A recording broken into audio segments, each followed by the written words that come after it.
Hello दोस्तों, मैं रजनी बंसल एक बार फिर से आपका स्वागत करती हूँ आपके अपने यूट्यूब चैनल लर्निंग 24/7 पर। दोस्तों, जैसा कि आप जानते हैं कि आरपीएससी ने अपने फर्स्ट ग्रेड का पेपर 2 इंग्लिश का सिलेबस काफ़ी हद तक चेंज कर दिया है, तो इसीलिए मैं आपके लिए लेकर आई हूँ फर्स्ट ग्रेड के निःशुल्क कोर्स में अपनी पहली पोएम, जो कि है shall I compare thee to a summer's day. दोस्तों, ये सभी वीडियोस आपको मेरे new RPSC first grade free course वाली प्लेलिस्ट में मिलेंगे। दोस्तों, मैंने फर्स्ट ग्रेड का कोर्स सभी के लिए निःशुल्क रखा है और इस नए अपडेटेड सिलेबस की शुरुआत मैं इस पोएम से करने जा रही हूँ। तो अब समय व्यर्थ न करते हुए आइए चलते हैं विलियम शेक्सपियर पर। दोस्तों, हालांकि फर्स्ट ग्रेड में विलियम शेक्सपियर के ऊपर कम ही पूछा जाएगा, लेकिन फिर भी मैं इसकी इंट्रोडक्शन में आपको थोड़ा सा विलियम शेक्सपियर के बारे में बताना चाहती हूँ। दोस्तों, विलियम शेक्सपियर वर्ल्ड के ग्रेटेस्ट ड्रामेटिस्ट माने जाते हैं। उन्होंने 37 प्लेज लिखे हैं और 154 सोनेट्स लिखे हैं, जिनमें से स्टार्टिंग के जो 1 to 17 सोनेट्स हैं वो उन्होंने एक फेयर यूथ को यानी अपने फ्रेंड को लिखे हैं।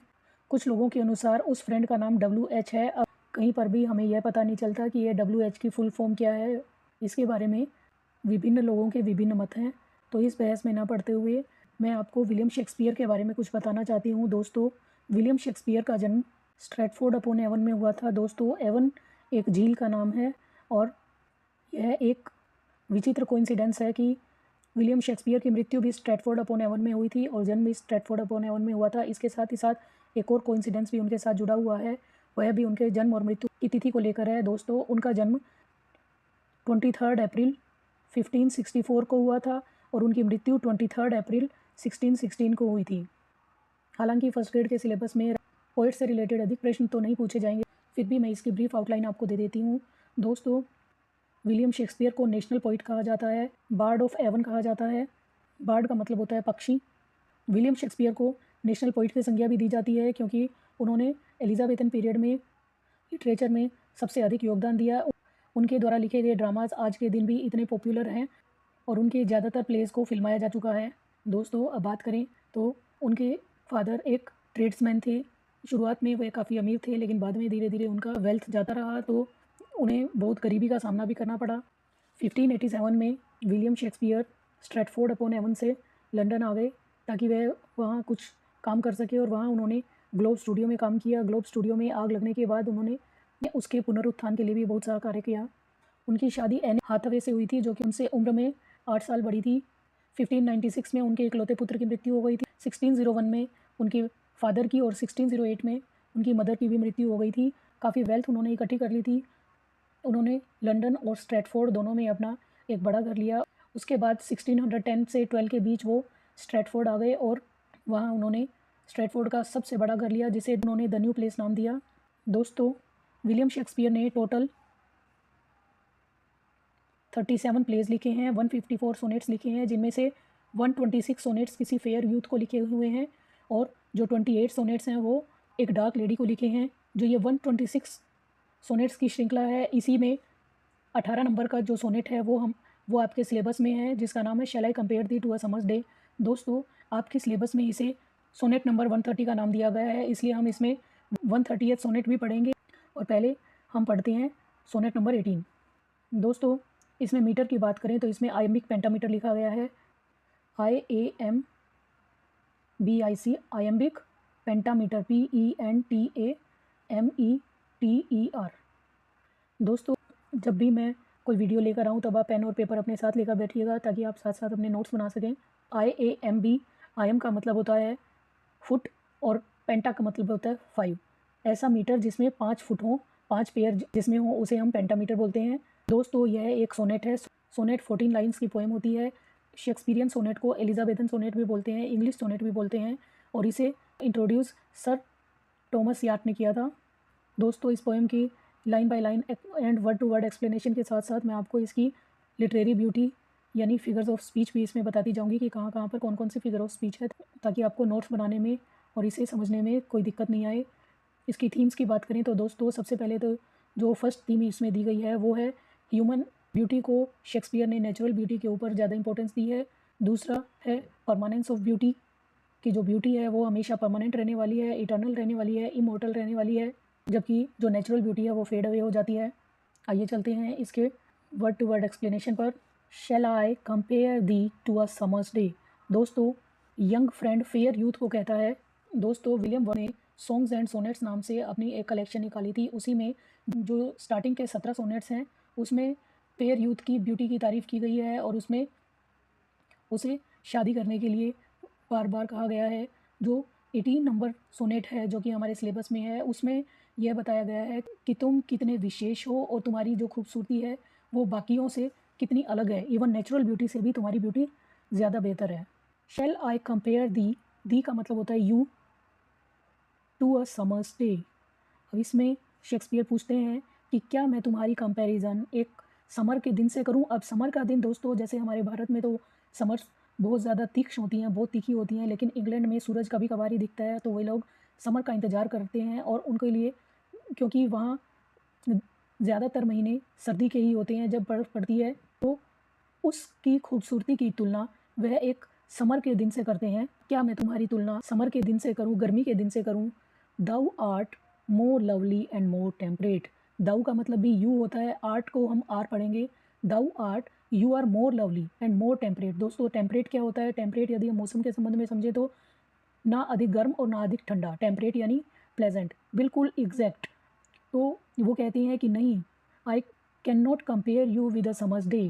क्यों? Because you are more lovely, more beautiful and more pleasant than a day of summer. दोस्तों, जो फर्स्ट लाइन है, shall I compare thee to a summer's day, इसमें रिटोरिकल क्वेश्चन पूछा गया है। रिटोरिकल की स्पेलिंग मैं यहाँ आपको लिख के बता देती हूँ। RHETORICAL, rhetorical question. Rhetorical question क्या होता है दोस्तों? जब पोएट कोई प्रश्न पूछता है लेकिन वह प्रश्न किसी उत्तर की अपेक्षा के लिए नहीं पूछा जाता, उसे किसी उत्तर की अपेक्षा नहीं है कि उसे कोई आंसर करे।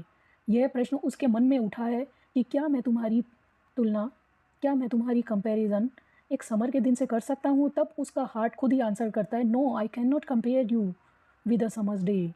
Y? Because you are more lovely, more sweet and more pleasant than a summer's day.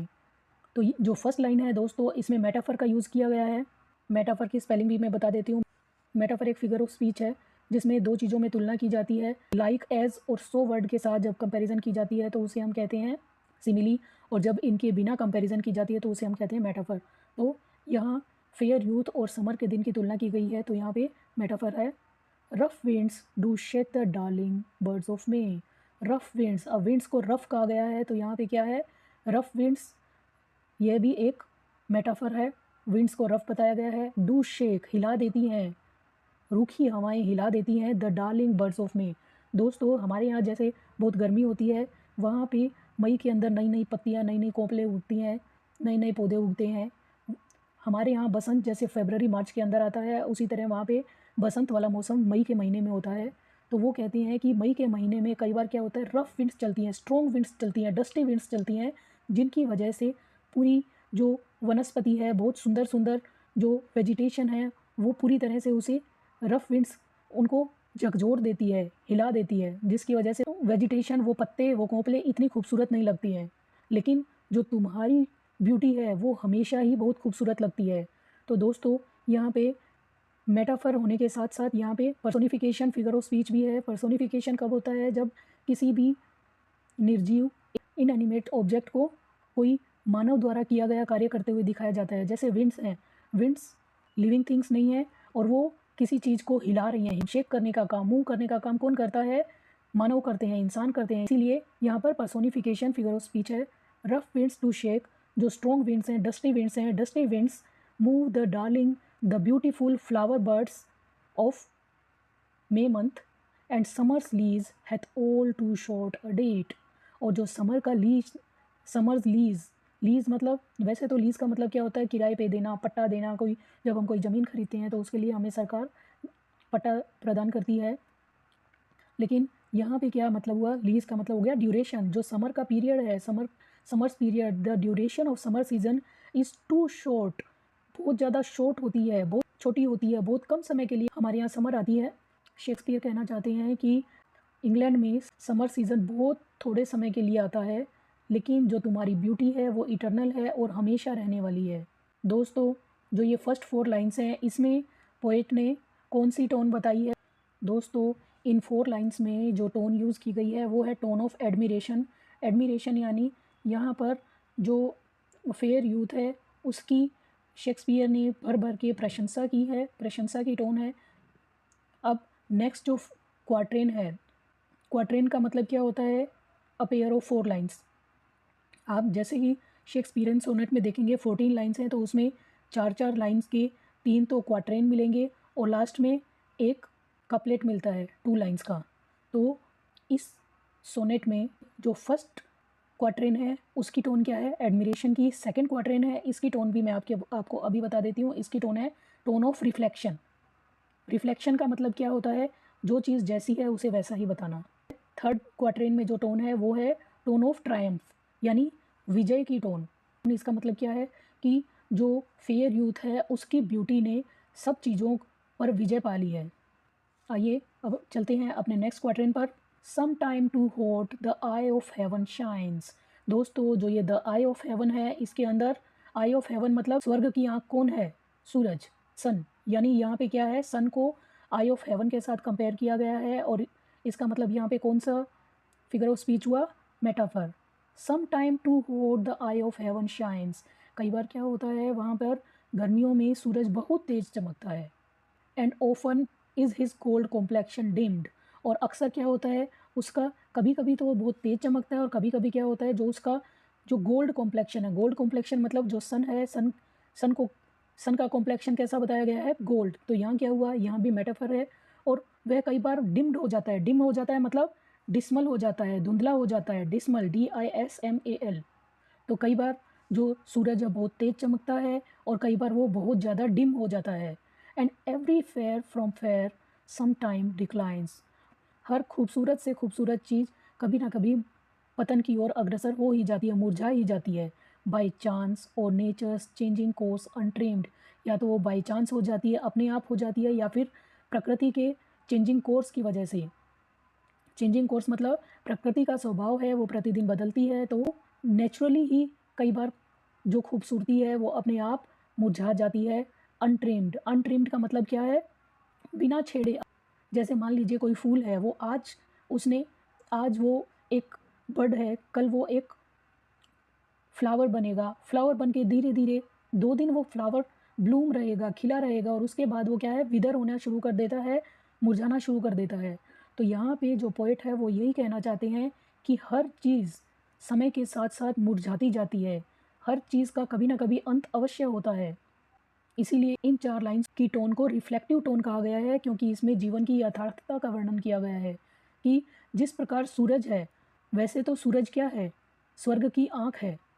जो स्वर्ग के देवता हैं वो हमें सूरज के थ्रू देखते हैं, सूरज की आंखों से देखते हैं। जो सूरज है वो भी कभी कभी तो बहुत तेज चमकता है और कभी कभी बहुत धुंधला दिखता है। लेकिन जो फेयर यूथ है उसकी ब्यूटी कभी भी ख़त्म नहीं होगी। हर चीज़ कभी ना कभी मुरझा जाएगी, लेकिन जो फेयर यूथ है उसकी ब्यूटी कभी ख़त्म नहीं होगी। इसीलिए इसमें कौन सी टोन बताई गई है? Reflective tone. आइए अब चलते हैं इसके थर्ड क्वाड्रेंट पर। But the eternal summer shall not fade. लेकिन जो तुम्हारा इटर्नल समर है, इटर्नल मतलब इमोर्टल, समर मतलब तुम्हारा जो ये प्लेजेंट वेदर है, तुम्हारा प्लेजेंट फेस है, जो तुम्हारी ब्यूटी है वो कभी भी फेड नहीं होगी, कभी भी मुरझाएगी नहीं। Your beauty is eternal, your fairness is immortal. No lose possession of that fair thou ow'st. और कभी भी जो फेयरनेस, जो खूबसूरती तुम्हारे पास है, दैट यू ओस्ट मतलब that you own, that you have, the beauty that you have will never lose your possession. मतलब you will never lose your beauty will never fade away, your beauty will never wither. तुम्हारी जो beauty है वो कभी नहीं मुरझाएगी, हमेशा तुम ऐसे ही खिलखिलाते रहोगे, हमेशा तुम इतने ही खूबसूरत लगोगे। कैसे?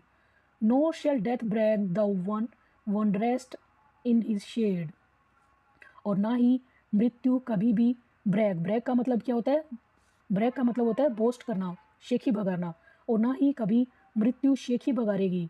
द वनरेस्ट इन शेड की मृत्यु ने तुम्हें अपनी छत्र छाया में ले लिया है। मृत्यु ने छत्र छाया में ले लिया है मतलब तुम मृत्यु को प्राप्त हो गए हो, ऐसा कभी नहीं होगा। तुम हमेशा अजर अमर रहोगे, तुम्हारी ब्यूटी हमेशा एवरलास्टिंग रहेगी। When in eternal lines to time thou growest, और जब समय के इटर्नल लाइंस, इमोर्टल अमर वाक्य लिखे जाएंगे तो उनमें तुम बढ़ते चले जाओगे। इसका मतलब क्या है, समय के साथ साथ तुम्हारी ब्यूटी और बढ़ती चली जाएगी और ग्रो होते जाओगे, तुम कभी भी फेड नहीं होगे, तुम कभी भी मृत्यु को प्राप्त नहीं होगे। दोस्तों, इसमें जो पोएट ने टोन बताई है वो कौन सी बताई है? Tone of Triumph. ट्रायम्फ मतलब विजय, विजय की टोन। विजय की टोन कैसे? कि जो फेयर यूथ है उसकी ब्यूटी ने, उसकी फेयरनेस ने प्रकृति की हर चीज़ के ऊपर विजय पाली है, उसने मृत्यु पर भी विजय पाली है। अब मृत्यु भी उसका कुछ नहीं बिगाड़ सकती। आइए चलते हैं इसके लास्ट कपलेट पर। पहले इसके फिगर्स ऑफ स्पीच देख लेते हैं। But the eternal summer shall not fade. The eternal summer, eternal summer में क्या है? यहाँ पे दोस्तों पैराडॉक्स है। पैराडॉक्स क्या होता है? विरोधाभास अलंकार। विरोधाभास अलंकार यानी जहाँ दो विपरीत चीज़ों को बताया गया है, एक साथ रखा जाता है। दोस्तों, यहाँ पे समर का सीज़न है वो इटर्नल नहीं होता, वो तो शॉर्ट लिव्ड होता है, थोड़े समय के लिए ही आता है। और यहाँ पे समर को इटर्नल बताया है, तो यहाँ पे कौन सा फिगर ऑफ स्पीच हुआ? Paradox.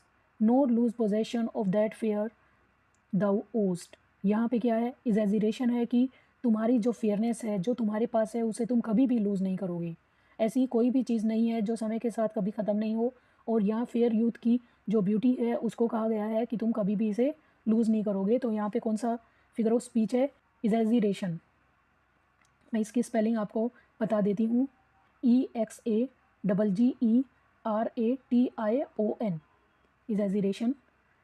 NOR shall death brag thou won't rest in his shade. और ना ही कभी मृत्यु तुम्हें अपनी छत्र छाया मिलेगी। तो यहाँ पे मृत्यु का क्या किया गया है?